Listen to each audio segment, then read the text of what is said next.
The world's weather is getting wilder. The Earth is a very violent place. There are all kinds of natural processes happening all the time. From terrifying tornadoes People are going to die today. to monster hurricanes. Nature's a beast. It'll come at you any way and every way it can. It was mind-blowing. It was unbelievable. A life and death situation in a hailstorm. All I remember is beelining it towards that animal, grabbing it and getting it in the car. And record-breaking waves. It was just like, bang! A shock all the way up my back. And then I had the washing machine effect. As the world warms up, we hear first-hand accounts of people living through new extremes of weather. The flash flood's right there! You're in the middle of this perfect storm of mud. You really have to focus on surviving. We had passed the point of no return. And we reveal exclusive footage captured by people around the world. Call 911! So, shelter from the storm and hunker down for the world's wildest weather.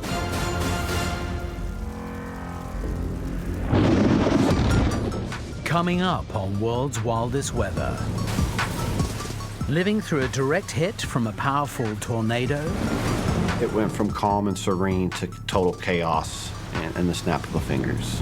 Oh my God, Starbucks just got blown over. And an amazing escape from an alpine avalanche.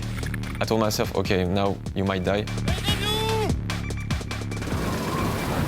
But first, Hurricane Matthew brings record floods to southern states in America. Yeah, rescue squads out here. This is not a creek. This is a street that I drive down every day.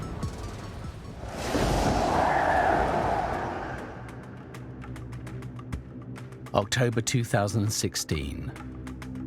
Hurricane Matthew has already torn through the Caribbean, reaching Category 5, the most intense hurricane classification, shortly before sweeping across Haiti.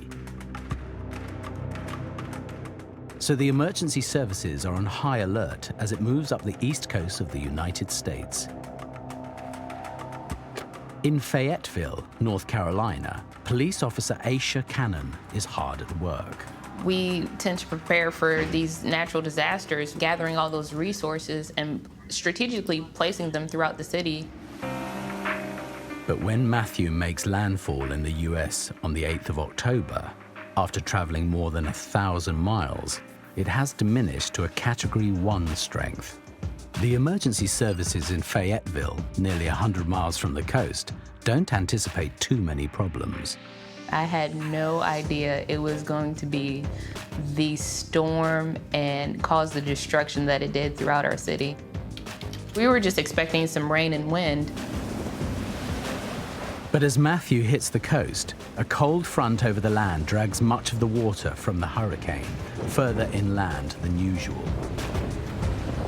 Now you have not just Matthew, but a strong frontal boundary that's come into play, and that's going to transpose most of the moisture and energy that's associated with Matthew inland where this trough is. And that's going to serve as the trigger for the heaviest rainfall, and it's inland. It's not happening along the coast. We're talking 50, 100 miles inland because that's where the cold front is. So on the morning of the 8th of October, Aisha wakes up to discover that more than 2 inches of rain an hour are falling on her local patch. On my way into work, I could see the roadways that were starting to flood that I've never seen flood before. And about 10 a.m., we started to realize, okay, this rain is much more than the city of Fayetteville is able to handle. Just a few hours later, there are people stranded in homes and cars all over the city. And we got vehicles under water right now. For their own safety, the police patrol the streets in one of their special emergency rescue vehicles. Our Rescue 2 vehicle is actually a military vehicle. So the tires come up to my chest. They can take on 4 to 5 feet of water without issues. So that would allow us to make sure that nobody's stuck inside those vehicles that were stalled out from those high flood waters. Officer Cannon sets off in the armored truck to protect and serve the citizens of an inundated Fayetteville. We're pulling a tree out of the roadway right now in a police rescue vehicle. And as she patrols the city, she broadcasts live updates on social media to warn people of the ever-growing flood dangers on the streets. There are plenty of people still out here driving in these weather conditions, putting their lives at risk. One of the things I just remember seeing is cars just floating. You just kind of see them moving with the current. Look at this car, it's floating. And you're like, this is not a creek. This is a street that I drive down to get home every day. You see anybody? No, it's clear. It's clear. Okay, guys, that car is clear. It's not long before Aisha and her colleagues spot a driver at risk. Oh, we have somebody right on top of the vehicle here. We come upon a lady just kind of standing on top of her car, like she's standing on the car seat, has the door open, and she's standing there. Obviously, she's stuck. And for us, you know, it's, hey, someone needs help, we're going immediately. If the current's strong enough to start moving a vehicle, you know, we're at a race against time. The rescue vehicle powers through the fast rising water to the stranded driver. Her car had to be in at least 3 to 4 feet of water. She was standing on top of the car seat, above the car, just trying to hang on. And that's a dangerous situation to be in. They quickly swing into action.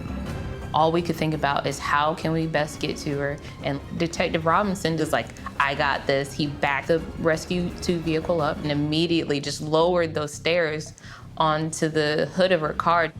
All right, guys. Police Rescue 2, we're gonna try to back up to this lady here. Hold on. We're coming for you. Hey, let me get back there and get her. She looked so cold. She looked so wet, and we had no idea how long she had been there. As Aisha and the team approach, the cold, wet driver has a surprise up her sleeve.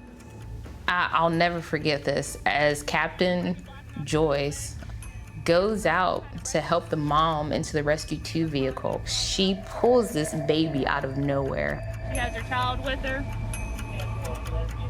And everybody's just like, where did this baby come from? Oh, come on, sweetie. Oh. He's screaming, like they pass him to me. Come here.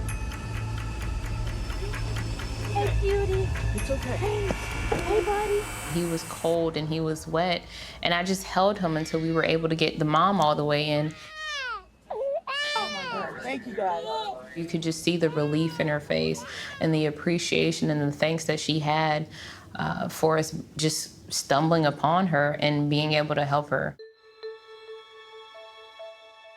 The Fayetteville police force have made it just in time and return a thankful mom and her son to the safety of dry land.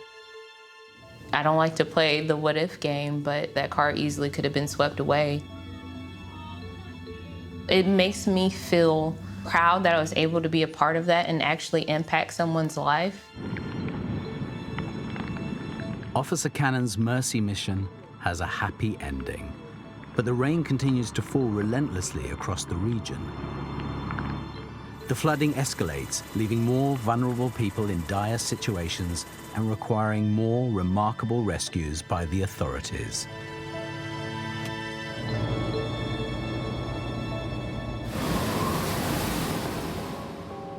The 31st of January, 2015. The French Alps. Dennis Corbett and Colin Gomez are students in their early 20s from the Lausanne area of Switzerland. The experienced off-piste skiers have been based near the popular ski resort of Châtel for a week. But there has been heavy snowfall and high winds. I've never seen that much snow in the Alps. Like, it was just pouring every day. We had like maybe 1.5 meters in just like 7 days. Then on Saturday, the sun comes out. With no clouds, perfect sunny day, and so we know that we would like to go out, but we have to be really cautious and we have to take into account the risks. The combination of heavy snow and high wind can be dangerous. The wind blows around to the loose snow, risking hazardous conditions on the open mountain. But the boys are still tempted up to the higher slopes. We saw some other people climbing this mountain. That was the first big mistake. And having headed higher up the mountain, they soon find themselves at the top of a more exposed slope. It was exactly the kind of place we didn't want to go. It was like an open face with like really wind affected. They move separately down the mountain, checking each other's progress along the way, filming each other as they go. I first did, I would say, half of the descent, and this is the moment Dennis decided to go. At the top of a steeper stretch, Dennis gives the snow a nudge to check that it's firm enough to ski. And from this point, I started to really try to test the snow by putting a little bit of weight on it. And it was kind of all right. And so then I just went in and jumped. And at that point, I saw him skiing, but this was no problem, no big deal, because he was just skiing normally. But Dennis is hurtling into danger. I was just thinking about like making nice curves and just enjoying the snow. But I saw that there was something in front of me, like a big line, but it was in front of me. I saw the crack, and I was just hoping Dennis is being able to go straight and just jump this little bump. The little bump is actually the start of an avalanche. And then I just realized, oh, shit, it's an avalanche that I'm on. And then when I'm on it, it's too late. It was really like when you're at the beach and you have like huge waves that are coming to you and you just know that you're gonna get destroyed. Then I saw that he was taken. Now, this is really serious. The wind and snowfall has created a dangerous three-layer situation. A solid bed of ice at the bottom, looser wind-driven snow above, and a more compacted slab of snow at the surface. The avalanche happens when the slab slides over the looser snow beneath. This avalanche leaves Dennis beneath more than a meter of snow.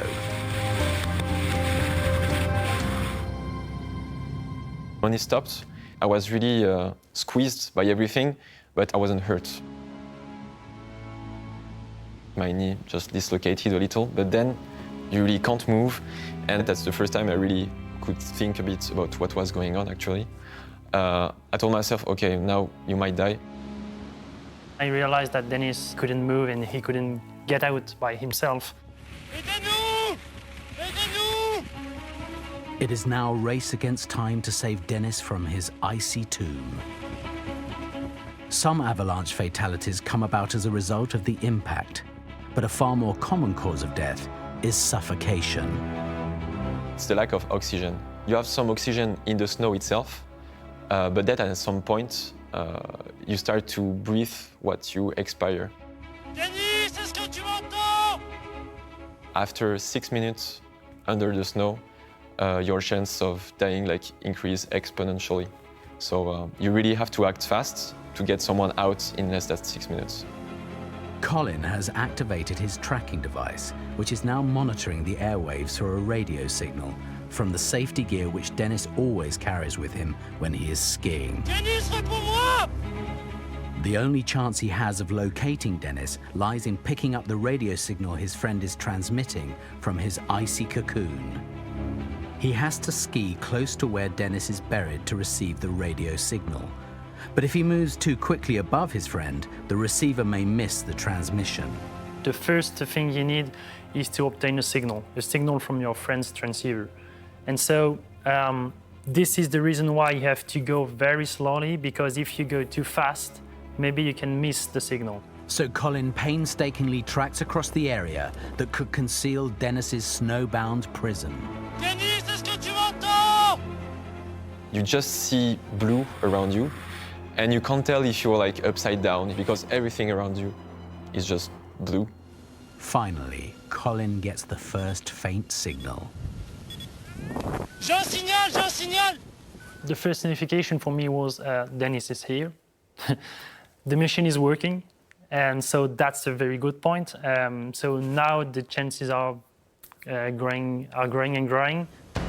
But Dennis is likely to run out of oxygen if he is not dug out quickly from the snow. I tried to stay the calmest I could to minimize the amount of oxygen I was consuming.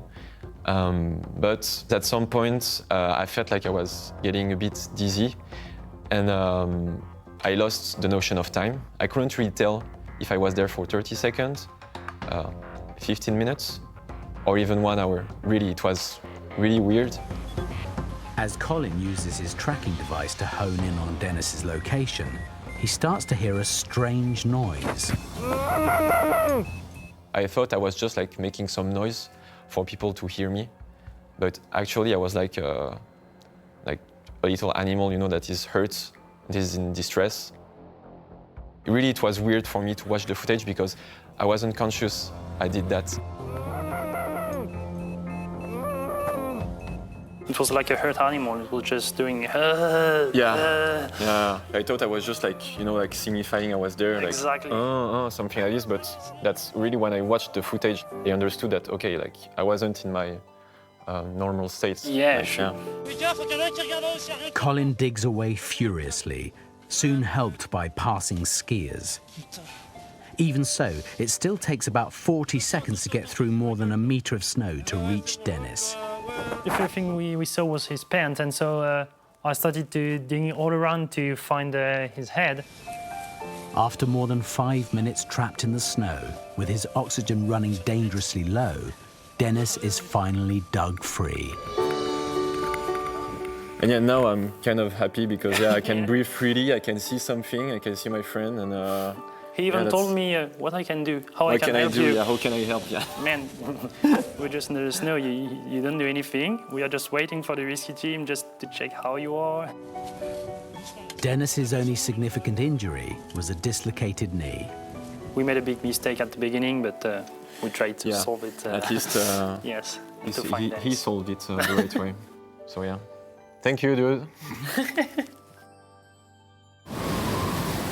More than 150 people die in avalanches every year. What saved Dennis from sharing that fate was the fast action of his friend and the tracking system both of them had worn for their day on the slopes.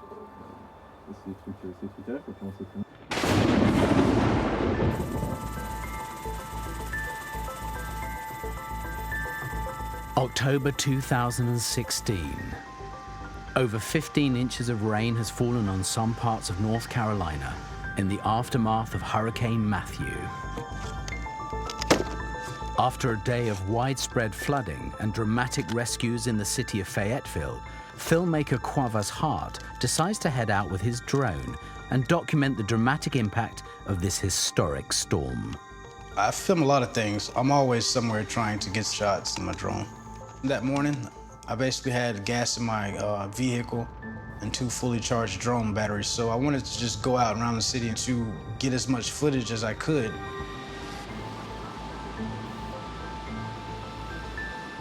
As he surveys the area to the south of the city, Quavas is shocked by the scale of the damage.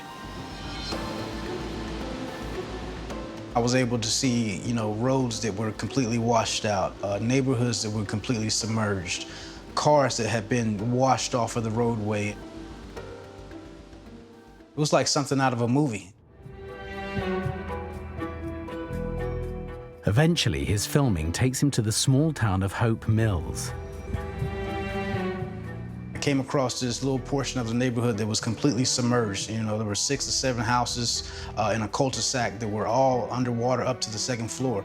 I think this is like actually where I was standing at, and all this was water, and the water came up to about right here at this intersection. So I deployed my drone and took a picture and just loaded it up to my Instagram and Twitter. So this is the actual picture that I uploaded to the internet. I wanted people to get an image of what we were going through here in this area. Just minutes after posting the image, Cuevas receives a worrying message. Some guy hit me back on Twitter. He just randomly came across my picture on the internet, and he said, his brother was trapped in that house with his dog. It can't swim because it's old, and they've been trapped in this house for 14 hours. The Federal Emergency Management Agency has over 1,300 workers in North Carolina helping people at risk in the storm. Firefighter Craig Mignon is covering the Hope Mills area. To be able to get into that neighborhood, we were going to have to kind of plot it out through where the floodwater was and navigate the floodwater through some of the creeks that had flooded to get into that neighborhood. So it was a pretty rough trip to get to where we were going, just working through all that dense brush. Back on dry land, Cuevas gets his drone up over the neighborhood again to identify the man in peril. His brother was sending me messages and saying he's gonna walk to the window and try to wave you down. And as I was pulling back, so I could see all the houses in my viewfinder, I see this guy poke his head out of this house, and I look at him physically. I'm like, yo, he's right there. So I'm like, this is real. By now, Craig and his team have navigated into the neighborhood. They are spotted by Cuevas. I was, pulled back trying to get a long shot of the area. I could see a boat off in the distance. We were calling out for anybody in that area, making a lot of noise, calling out that we were search and rescue in the area. My partner, Grant, that was driving the boat, said, hey, don't freak out, but over your right shoulder, there's a drone flying right over top of the boat, and he's videotaping everything we're doing right now. I immediately flew the drone over there, distracted these guys, and they could see us kind of standing off on the shoreline and, yelling at them at the same time. So I kind of lured them up to the house. It doesn't take long for the rescue squad to reach the stranded Hope Mills resident. He had gone up to the second floor of his house and had met us at a second floor window looking out onto the street. So, pulled the boat basically right up onto his front porch, opened the front door and stepped out of the boat into about 4 feet of water, waded into his house and met him at the stairs. He told us that he wasn't sure about going because he wanted to be able to take his dog, and we let him know that we'd be more than happy to take his dog as well.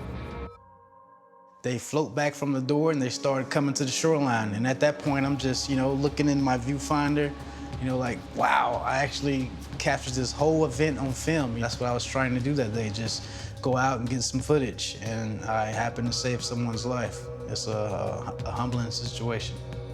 I think it's a good alternative for him to be able to put a drone up and take a look around the neighborhood like that and find out if there's folks that still need assistance. He could kind of stay up there on dry land and check those houses out and notify us if anybody needed help. Across North Carolina, there were more than 2,000 water rescues in the aftermath of Hurricane Matthew. The state took a terrible beating with nearly $5 billion worth of damage and a total of 31 deaths attributed to the storm.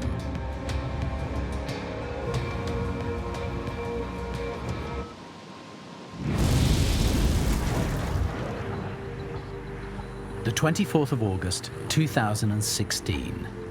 Indiana, the United States of America. It seems like a typical summer day in the small Midwestern city of Kokomo. At Chili's Bar and Grill, close to the mall on the edge of town, Brandon Mobley is working on the air conditioning unit. The weather on the day of the tornado was pleasant. It was sunny, just a few clouds, but not enough to even cast shade. It was just a beautiful, normal day, and you never even thought that severe weather was anywhere near or approaching. Real estate agent Shelley Dyer has an appointment in the city. I had gone to lunch earlier in the day with a friend, and it was sunny skies. From there, and went to the meeting in Kokomo, and on the way down to Kokomo, it began kind of misting and darkening a bit. The meeting has been organized at a coffee shop across the parking lot from Chili's. I went in, kind of noticed that it was getting darker and darker outside, but There wasn't anything out of the ordinary, nothing that made me feel alarmed. Local storm chaser James Longwith is following the weather reports with interest. There was some showers and precipitation over the area and clouds overhead, and there was a marginal risk for severe weather here over Indiana. Shortly before 3 o'clock, Brandon gets his first warning of the problems ahead. I received an alert on my cell phone from the local weather station, alerting me that there potentially could be tornadoes in my area. I did not take it seriously because the sky was pretty much clear, and I actually thought it was a mistake. But just 15 minutes later, storm clouds are gathering over Indiana. Shelley's meeting continues despite a growing commotion in the coffee shop.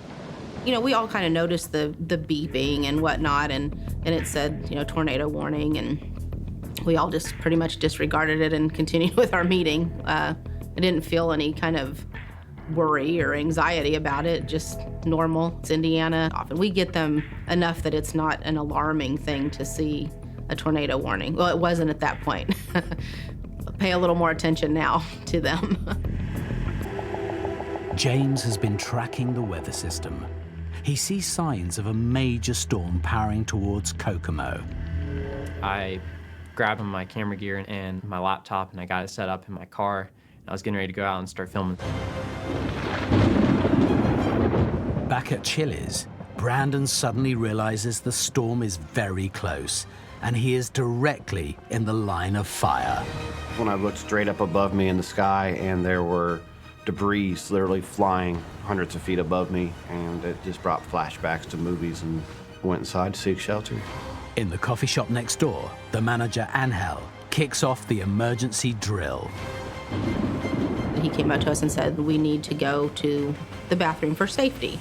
The sky when the tornado was approaching was gray and eerie, and there was trash and debris just flying everywhere. It was pretty chaotic. Hunkering down in the bathroom, Shelley can't see the tornado, but she can hear it. The first thing that I heard as the tornado approached was debris hitting the side of the building. It became very real at that point. It was very hushed in there. You could have heard a pin drop. Brandon is now sheltering inside the nearby Chili's, filming the impact of winds of over 150 miles an hour on his city.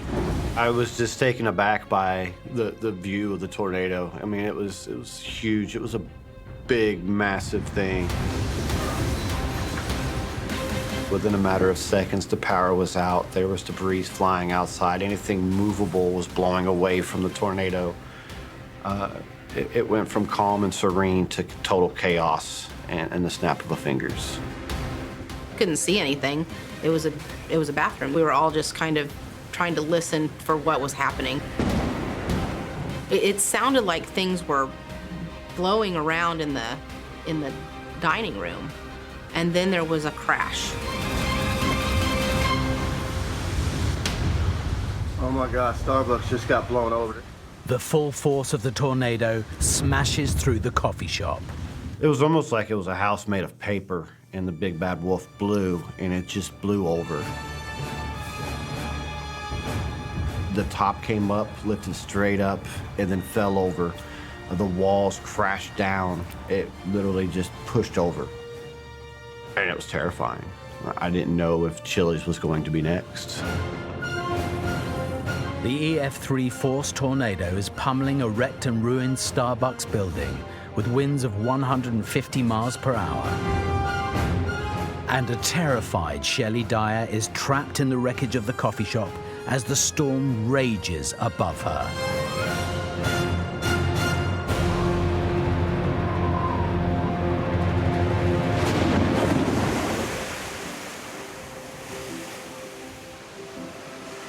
Aberystwyth is a pretty seaside town on the west coast of Wales in the United Kingdom. The holiday resort lies on the edge of the Atlantic Ocean on a stretch of sea facing island. In 2014, Matt Robbins was a student here with a home right on the promenade facing out on the ocean. I've never lived on the seafront before, so it was really nice to get up in the morning. You can hear the sea through the windows anyway, and to get up and look out over the sea was fantastic. Ian Lawton came to Aberystwyth 2 decades ago and loved the place so much he never left. It's what makes the town what it is, the seafront and everything. It's just the ideal place to live and bring kids up and everything. It's perfect, yeah. One of the fascinating things about this picturesque seaside town is the ever-changing weather. On a normal day in Aberystwyth, the sea was very calm, and from where we were, we could see right up the bay. But during storms, it was night and day difference. I could feel when I was in bed the water smashing into the sea wall. You could feel it through the floor and through the house. Computer studies student Matt became so obsessed with the weather, he rigged up a camera to record the view from his room. The Abacam is what I called it. It was a small computer with a little webcam up at the front of it. In the winter of 2013, Matt's camera starts to capture some extraordinary wild weather on the Welsh coast. Though the conditions that create the storms actually start some 3,000 miles to the west. Cold air, moving south from northeast Canada, meets warm air, moving north from tropical regions of the Atlantic. The warm air rises to create a low pressure system, or depression, and major storms. At the end of 2013, a series of these depressions was driven towards the United Kingdom by a high-altitude wind system known as the jet stream. During mid-December, as this jet stream intensified, it had a real influence on what was happening at the surface. And these depressions or low pressure systems explosively deepened. The deeper the low, the more damage it can do in terms of wind. And with stronger wind, you get rougher seas. The storms are travelling thousands of miles across clear ocean to reach the British coast, so there is a lot of time for waves to increase in size.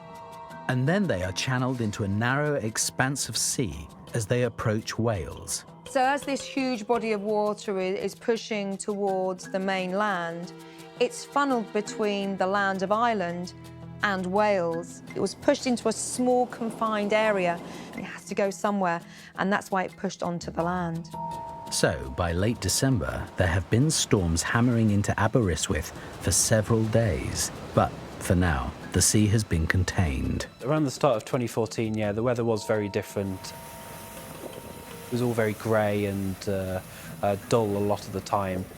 We got these very strong winds that I think was really pushing the water up over the seawall. Now, a third ingredient is about to create the biggest storm in generations, a spring tide. Spring tides have nothing to do with the season. They are extreme tides caused by a particular configuration of the Earth, Sun, and Moon.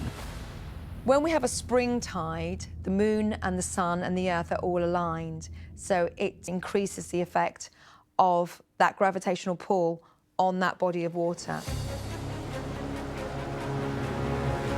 On January the 3rd, 2014, Aberystwyth faces the combination of a spring tide and a major weather system blowing across the Atlantic. People were saying that there was a big storm coming across from America and it was going to be high winds coinciding with a high tide and a full moon, and everything sort of comes together at once.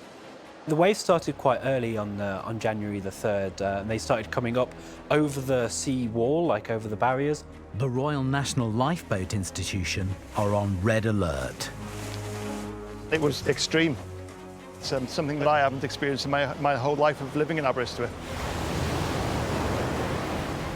We'd never seen anything like this before, never the volume of water flooding across the promenade towards our house.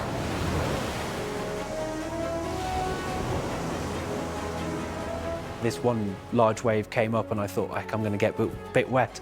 Closed the window and then heard a couple of stones ping off the window which had been open seconds before. The water is now rising over 50 feet as the waves hit the front. It's really hard to walk out onto the seafront because the alleyway funnels the wind through so much. So you're soaked by the time you get to the seafront. And then you step out and the whole world opens up in front of you. And the waves were crashing and crashing everywhere. The flagpoles are all over the place sometimes, with the wind blowing through them. The promenade is taking a pounding. The damage was getting worse and worse and worse with each wave. And obviously if the waves come over, the vast amount of gravel and sand comes over with them, and the seafront was probably 1.5 to 2 foot deep in the beach, basically. And when it's still got the water in it, it is like a liquid, it's like thick soup. The emergency services soon find themselves swimming in this seafront soup. The fire brigade went past, and unfortunately got stuck in all the grit. So the fire engine was buried a good foot up its wheels. It was buried in it, and it just couldn't go anywhere. Tried digging it out and tried all sorts until the council turned up to tow the fire brigade out. But the fire service's troubles aren't over yet. That's where a massive wave comes over and engulfs the fireman as well. For a second you think, you know, I hope he's all right, but then obviously he is, and then everything's okay. As the land emergency services struggle, the seafaring rescue team is called into action. You get a lot of people, when you get extreme weather like that, they're drawn, it's like a magnet, they're drawn to all the places where any sane person wouldn't go. It doesn't matter what signage you put up, doesn't matter what advice you give them, they are drawn to go there. One young man strays out onto a jetty and puts himself right into harm's way. A cubic metre of water is equivalent to a ton in weight. He would have been hit by several cubic tons as the water crashed through and hit him. So it would have either taken him off the jetty entirely or smashed him into the railings. A decision was made that his life was in danger, so we had to launch the boat, essentially, in quite extreme conditions, where water was cascading down onto the lifeboat as we were launching. In those circumstances, we would only launch if somebody's life is in danger. The safe thing was for him to stay in a safe position where we could rescue him from the boat rather than him try to risk it himself. Finally, the storm dies down, leaving a battered and bruised Aberystwyth in its wake. We went and had a look along the front, and it was crazy the amount of stones and rubble that had come up onto the promenade. We saw cars that had been moved, which I never thought was possible. The Victorian shelter collapsed into the sea as well, and that completely disappeared. I've lived here all my life, and I've never experienced anything like that in my time. The forces of nature are something you can't really get your head around until something like this happens. The storm caused more than £1 million of damage to the town. The promenade has now been rebuilt, and multi-million-pound sea defences are planned. But some locals remain sceptical. You keep coming up with new ideas of ways to hold the sea back, but if it wants to come over, it comes over. There is no stopping it, basically. August 2016. A tornado with winds in excess of 150 miles per hour has swept through the Indiana city of Kokomo, destroying a coffee shop. Oh my God, Starbucks just got blown over. Shelley Dyer has survived the impact, but is trapped in the wreckage with more than 20 other people. At that point, I felt like I was in danger. It felt like, almost like when you're in a car accident and you can see it happening, but you can't really do anything about it. But we couldn't even see anything, so it was just listening. Brandon Mobley is over the road in another restaurant, filming the tornado on his phone. The parking lot was full of cars. I knew there were a number of people inside. Oh my God, there's people in there. All you could see is literally Starbucks laying on the ground and no people. It looked really bad. All the noise happened, all the clanking and the debris and whatever, that all happened, and then it was just quiet. And, we kind of all looked around at each other, we're okay. And so then it became, how do we get out of here? Because we couldn't open the door. I called 911, but I knew it would be time before they got there, so I ran out of the building hoping I might be able to help somebody. I didn't know if there were any survivors or not. Looking at the building, you would not think there were any survivors. Brandon rushes over from the restaurant where he has been sheltering to the Starbucks to see if there is anyone left alive. We found the bathroom door still standing upright, and when we beat on the walls and the doors, you can hear the people inside. We heard a voice outside. Now I know it was Brandon, and you could hear the fear in his voice. And he says, "Are you guys okay? Is everybody okay? Is anybody in there?" And we kind of all looked at each other and we're fine. Just get us out of here. And he says, "The whole building fell down. I'm moving bricks. I'm moving blocks." We were able to get the doors up and out away from the debris and pile and the rubble, and allowed to help those people get out of there one by one. They pulled the door out and we climbed out across the blocks. Once I got out of there and I looked at the building, I was shocked. I couldn't believe that it's completely demolished, but the 2 bathrooms were standing. The only 2 things standing were those 2 bathrooms. It felt like a miracle that we survived that. It didn't look like anybody would survive that. Nobody even had a scratch.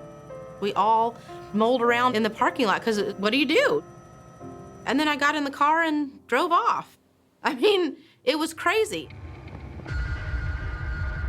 Just a few miles away, James films the same extreme weather system as it roars across the Indiana countryside.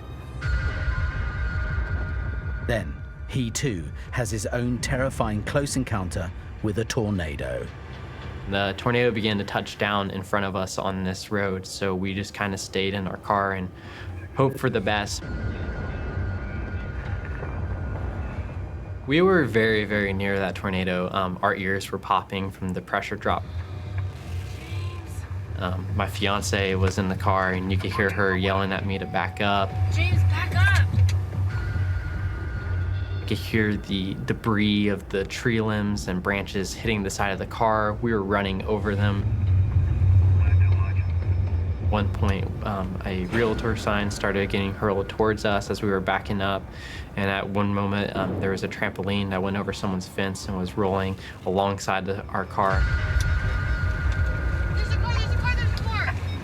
I got this tornado coming right on towards me. I don't know how strong it is, how big it's gonna become.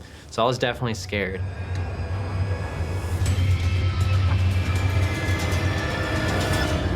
When the winds finally died down and the tornado was moving away from us, that's probably the moment that I felt safe and could just take a little breather and go, we just survived, being inside a tornado. 1,000 homes were damaged in the Kokomo area, causing an estimated $10 million worth of destruction in one of the biggest tornado outbreaks ever seen in Indiana. Back home, Shelley watches Brandon's Starbucks footage with her young daughter. That's when it got me. My daughter says, "Mommy, did anybody live?" I said, "That's where I was." When she said that, I thought, oh my gosh. I mean, we really were lucky. That footage is terrifying to me. It's unbelievable. I think I've just learned that Mother Nature is something that you need to respect.